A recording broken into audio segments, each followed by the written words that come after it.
is with great honor to present this Inspiration Award to my colleague, Dr. Stephanie Logan. She is most certainly inspiring and deserving of this award. The role of the strong Black woman is one that many of us fill with pride and often little recognition. So again, it is truly a privilege to be the part of this event and be the person to be able to give this to Dr. Logan. Dr. Logan started at Morgan State University, obtaining her bachelor's degree in elementary education, then a master's in counseling education, and back at Morgan State, she found herself earning her EDD in urban education leadership. Dr. Logan carries herself with dignity and honor. She is quiet but speaks volumes. She is powerful and gentle, practicing empathy and finding balance. Stephanie keeps social justice education and social change leadership at the forefront of her work. She leads with integrity. Using frameworks and multiple lenses, Dr. Logan is able to see the bigger cultural picture. She sees color. With an understanding of cultural responsive teaching and how societal factors disproportionately affect African American and BIPOC individuals, and how they negatively impact on our health, Dr. Logan finds herself on the yoga mat and in and out of the classroom and in the greater community, creating opportunities, a greater sense of belonging, and validation to those who bring reflection back. She is a power of example, sharing best practices to support the community, amplifying voices that don't always have a mic, and reflecting the mission of Springfield College to educate the whole person in spirit, mind, and body for leadership and service to others, are just a few more reasons why I cannot think of a better or more deserving person to receive this award.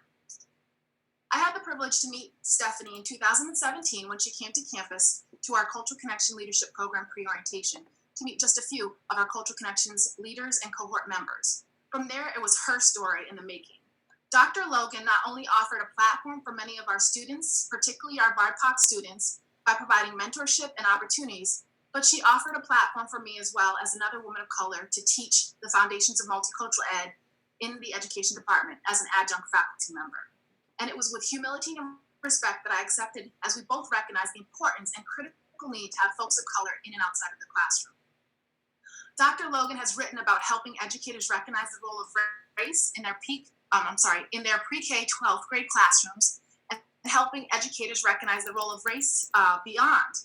She chooses her words delicately and she explains the myth of colorblindness and in her words, the double whammy of being Black and a woman in higher education leadership.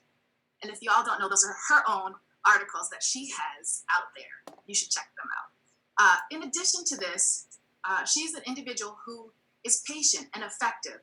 She's an individual that has presented on local, national, and international levels and platforms covering topics such as dealing with racist and other inappropriate comments in the classroom. Oh my goodness, I apologize. I'm excited. I'm so excited to give this to her. She's just an amazing person, but she's got some stuff out there in terms of dealing with racist and other inappropriate comments in the classroom, to what future white educators need to know about African American history and culture in order to effectively educate all learners, especially learners of color. Dr. Logan is a strong Black woman who inspires others, and it's with great honor that I have the opportunity to present this to Dr. Logan. I'm sorry, I can't not cry, even if it's Zoom, but I truly am so excited for her because she is that strong Black woman that I think many of us look up to. So please put your virtual reactions and hands together and help me honor and congratulate Dr. Logan. Thank you for that.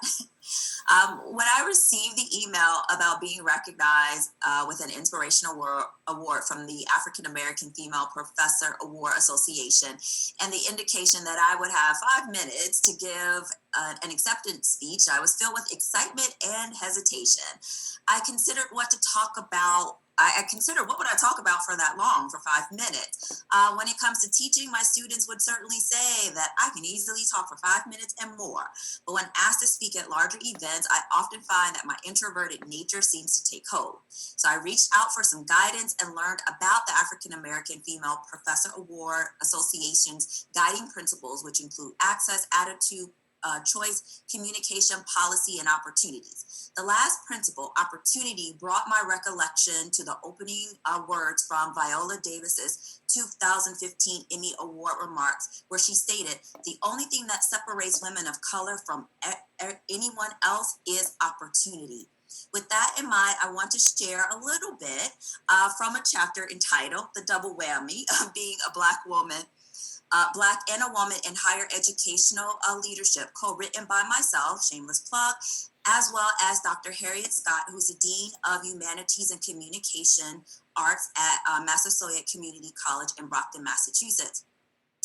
Across the nation, young women earned the largest shares of undergraduate degrees and certificates during the 2013-14 academic year. In particular, Black women earned 64% of the bachelor's degrees earned by Black students. This was the highest share of any racial or ethnic category. Unfortunately, while Black women may be the most highly educated, Black women make up just 8% of the private sector jobs and less than 2% of leadership roles. In addition to limited representation in the private sector, Black women are also among the lowest paid employees. In higher education, in education leadership, broadly speaking, Black women represent just 1% of the total number of school superintendents. While they have long served as founders, faculty, department chairs, deans, and presidents at historically Black colleges and universities, their numbers remain small at historically white higher education institutions. Nationally, Black women represent only 3% of the total number of college faculty, leading to a statistically small pipeline to administrative positions and college presidents. Blacks represent only 8% of all college presidents, with Black women only making up 34% of that total. Scholars have speculated that the limited presence of Black, Indigenous, and other women of color in higher education and leadership in particular can be attributed to inadequate career opportunities, racial differences in socialization, overt and covert discrimination in hiring, as it was just mentioned, and the lack of access to informal professional networks. As higher education institutions see Black women leaders as models for diversity and inclusion, their capabilities are often situated and measured in relation to a Eurocentric male prototype systemically shaped in opposition to Black women. Because of this, Black women's success is often not recognized or valued without being connected to historical marginalization, affirmative action, stereotypes, and tokenism. Black women do, however, succeed and rise into the ranks of the professorate and into higher education leadership, despite the challenges and barriers they encounter. Because many higher education institutions have not lived up to their inclusive efforts, Black women have relied on support systems outside of their places of work. Their communities, their family, their friends, their colleagues, often outside of their academic units, and national peers provide the greatest support for Black women. For me, this would include my mother, who made sure I was physically, spiritually, intellectually, and artistically fed. My grounding in Northeast Ohio's work ethic, which, as LeBron James quoted or stated in his open letter when he announced his return to the Cleveland Cavaliers, in Northeast Ohio, nothing is given. Everything is earned. You work for what you have. I also want to recognize my graduate school and higher education colleagues who are present this evening. First and foremost, Dr. Harriet Scott. At some point in the hopefully near future, Dr. Felicia Lundquist, Dr. Allison Cumming McCann, Dr. Rhoda Smith, Dr. Calvin Hill, thank you for nominating me. And I also want to recognize, a place outside of the institution for where it is I find strength. And Still We Rise Women of Color Collective here in Western Massachusetts. Additionally, Black women rely on spiritual and emotional intelligences that are also important, other important self-care techniques as a result of higher education's missteps and not living up to their inclusive efforts. For me, this has led to me earning my 200-hour yoga teacher certification with the goal of supporting those in higher education environments wrestling with racial battle fatigue. Like most Black women who are often misunderstood and encounter both systemic racism and sexism, I do remain hopeful that colleges and universities will actively commit to their proclamations of valuing diversity, but most importantly, inclusion. As a call to action, institutions must recognize that it cannot be the sole responsibility of Black women leaders to address the centuries of racial, gendered, and economic stereotypes that have been designed to make a social injustice appear as natural, to appear natural and normal. Institutions must examine and dismantle white male hegemonic structures which reproduce negative stereotypes that frame the perception of Black, Indigenous, and other women of color. They must figure out how to create atmosphere where all people are valued, respected, and have access to the same opportunities. Additionally, institutions must also intentionally include Black women in policy-making positions such as deans, directors, and department chairs, and not solely relegate their leadership to opportunities and programming addressing racial and gender initiatives. So that's my charge to those of you in higher education administrative positions. But nevertheless, I thank you all for listening to what it is that I had to say, and I thank you so much for this opportunity and this award.